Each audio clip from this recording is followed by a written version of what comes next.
Covid के बाद postal Covid जो पेशेंट्स को परेशानियां आ जा रही है, हम जानते हैं कि हार्ट अटैक की घटनाएं बढ़ी है, खून का थक्का जमता है और वो हार्ट अटैक की परिस्थिति पैदा कर देता है। तो कई बार स्वस्थ होने के बाद भी पेशेंट कार्डियक अरेस्ट के कारण चले गए,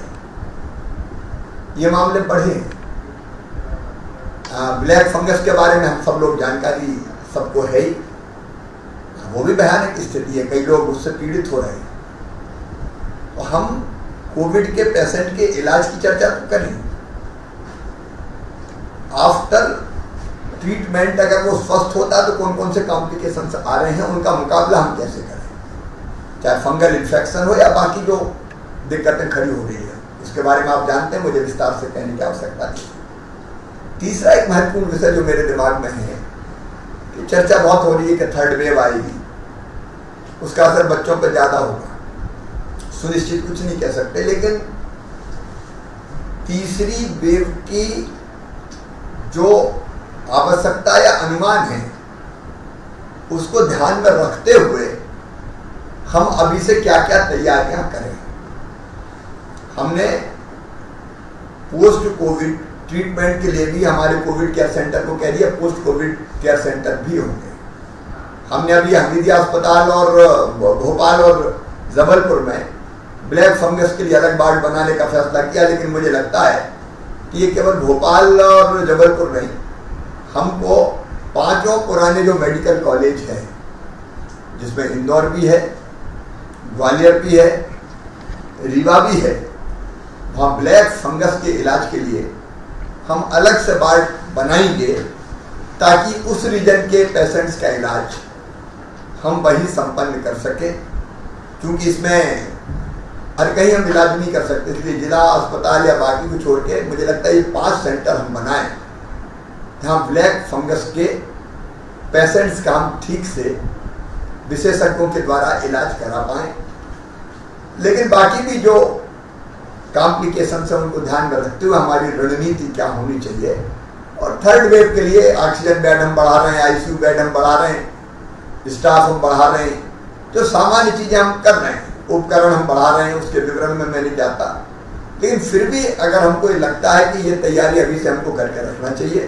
क्योंकि मैं मानता हूँ कि ये महामारी आप भी जानते हैं, ये वायरस तो रहेगा। अभी हमारे यहाँ कोरोना कर्फ्यू है, तो लॉकडाउन की स्थिति है, तो संक्रमण की चेन टूट रही है, तो पेशेंट घट रहे हैं, लेकिन उसके बाद बिहेवियर हमारा कैसा चाहिए उस पर भी हमको विचार करना, क्योंकि एक सीमा है इसकी, अब हमको ओपन भी करना पड़ेगा, खोलना भी पड़ेगा चीजें। तो कोविड नियंत्रण के लिए जान के साथ साथ जहान बचाते हुए उपयुक्त व्यवहार, आदतें, जिसको कोविड एप्रोप्रिएट बिहेवियर कहते हैं, वो स्थायी रूप से आम जन के जीवन में हम कैसे लाएं, इस पे हमें विचार करना है। कोविड-19 के प्रबंधन में समाज की सहभागिता हमने की है, लेकिन ये परमानेंट बने, क्योंकि लंबे समय तक चलने वाली ये बीमारी है। तो सहकारिता बढ़ाने के लिए कुछ और आइडियाज हो, किन किन चीज़ों में जोड़ा जा सकता, आम जन को या कोरोना वॉलंटियर्स को अलग अलग, उस पर हम लोग विचार करें।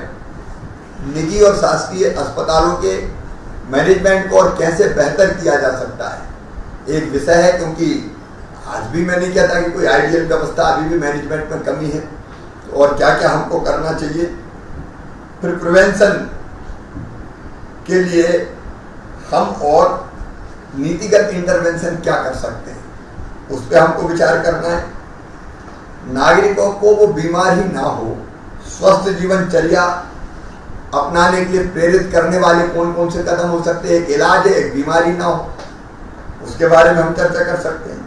आयुर्वेदिक दवाई, होम्योपैथिक दवाई, बीमारी के पहले अगर लें,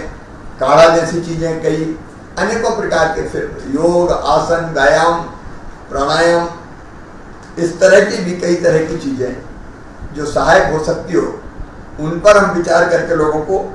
एजुकेट कर सकें, वो कितनी प्रासंगिक है और उनका किस सीमा तक हमको प्रसार करना चाहिए। ये कुछ विषय है मेरे दिमाग में, तो मुझे लगा कि वर्तमान परिस्थितियों का सामना करते हुए हम इन विषयों पर चर्चा करके और मध्य प्रदेश आदर्श रूप से न केवल कोविड नियंत्रण करें, बल्कि हम व्यवहार और आचरण भी अपनी जनता का ऐसा बनाए कि जिससे इस महामारी से हम निपटते रहें। और बाकी क्या क्या उपाय किए जा सकते हैं उस पर विचार करके जीवन पद्धति में उनको जोड़ने की कोशिश करें, अस्पतालों के प्रबंधन में जोड़ने की कोशिश करें। इसलिए ये आवश्यक बैठक बुलाई है। मुझे लगता है कि आप सबके उपयोगी सुझाव इस बैठक को बहुत महत्वपूर्ण बनाएंगे और इसके आधार पर हम अपने आगे की रणनीति तय करेंगे।